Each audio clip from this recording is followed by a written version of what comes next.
आज का deep dive एक ऐसे नाम पर है जो पिछली 2 दहाइयों से दुनिया की राजनीति में छाया हुआ है, व्लादिमीर पुतिन। हमारे पास जो स्रोत है वे लेनिनग्राद की सड़कों से लेकर क्रेमलिन के ऊंचे गलियारों तक उनकी पूरी कहानी को परत परत खोलते हैं। तो चलिए इसे खोलते हैं। आज हमारा मिशन ये समझना है कि एक गुमनाम सा सरकारी अफसर, जिसे स्रोत ग्रे कार्डिनल भी कहते हैं। हाँ बिल्कुल, ग्रे कार्डिनल, वो दुनिया के सबसे ताकतवर नेताओं में से एक कैसे बन गया? वो कौन से पल थे जिन्होंने उन्हें बनाया या शायद तोड़ा? देखिए, दिलचस्प बात यह है कि पुतिन की कहानी सिर्फ एक इंसान की कहानी नहीं है। अच्छा, ये उस रूस की कहानी भी है जो सोवियत संघ के बिखरने के बाद अपनी खोई हुई पहचान और इज्जत वापस पाने के लिए तड़प रहा था। चलिए शुरुआत से शुरू करते हैं। पुतिन का बचपन लेनिनग्राद में। हाँ, एक कम्युनल्का में, मतलब वो जो कम्युनल अपार्टमेंट होते थे।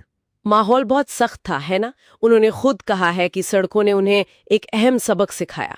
हाँ, कि अगर लड़ाई होनी ही है तो पहला वार तुम्हें करना होगा। और यही आक्रामक सोच उनकी पूरी राजनीति की पहचान बन गई।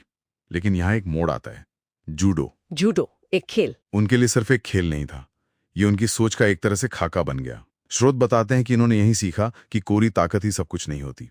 मतलब आप अपने से बड़े और भारी प्रतिद्वंदी की ताकत का इस्तेमाल उसी के खिलाफ कर सकते हैं। ये जियोपॉलिटिक्स में भी उनका सबसे बड़ा हथियार बना। और एक ऐसा ही पल आया 1989 में। बर्लिन की दीवार गिर चुकी थी और पुतिन पूर्वी जर्मनी के ड्रेसडन में एक केजीबी एजेंट थे। हाँ, और गुस्साई भीड़ ने उनके ऑफिस को घेर लिया।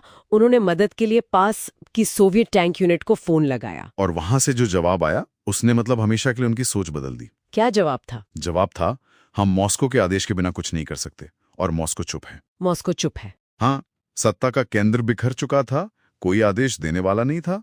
अराजकता का ये डर उनके जहन में बैठ गया।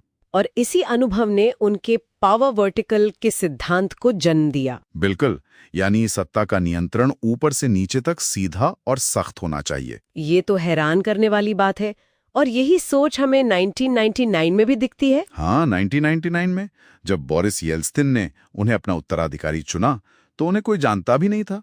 लोकप्रियता सिर्फ 2% थी। कुछ भी नहीं। तो कुछ ही महीनों में ऐसा क्या हुआ कि वो एक गुमनाम अफसर से राष्ट्रीय हीरो बन गए? यहीं पर वो विवादास्पद अपार्टमेंट बम धमाके सामने आते हैं। स्रोत इस घटना को उनकी किस्मत का सबसे बड़ा मोड़ बताते हैं। और इन धमाकों के जवाब में पुतिन ने दूसरा चेचन युद्ध छेड़ दिया। और उनकी भाषा वो बेहद क्रूर और सीधी थी। उनका वो मशहूर बयान था, हम उन्हें शौचालय में ही मार गिराएंगे। बड़ी सीधी और क्रूर भाषा, लेकिन शायद उस वक्त के डरे हुए रूस को यही सुनना था। बिल्कुल, स्रोतों के अनुसार इस एक लाइन ने उनकी छवि को पूरी तरह बदल दिया। वो एक निर्णायक नेता के तौर पर उभरे और उनकी लोकप्रियता आसमान छूने लगी। राष्ट्रपति बनने के बाद उन्होंने उन शक्तिशाली कुलीन वर्गों, मतलब ओलिगार्क्स, से निपटा जो देश की संपत्ति पर काबिज हो गए थे। हाँ, उनके साथ एक महान समझौता किया गया। समझौता सीधा था, आप अपनी दौलत रखें लेकिन राजनीति से बिल्कुल दूर रहें। और जिन्होंने ये बात नहीं मानी, जैसे उस वक्त रूस के सबसे अमीर आदमी मिखाइल खोडोरकोव्स्की, उन्हें जेल में डाल दिया गया। संदेश पूरी तरह साफ था, अब क्रेमलिन की मर्जी ही रूस का कानून है। और एक बार जब उन्होंने रूस के अंदर अपनी सत्ता को इस तरह फौलादी बना लिया तो उन्होंने अपना ध्यान बाहर की दुनिया की तरफ मोड़ा। सही कहा, उन्हें लगा कि अब रूस इतना मजबूत है कि वो दुनिया के सामने अपनी शर्तें रख सकता है।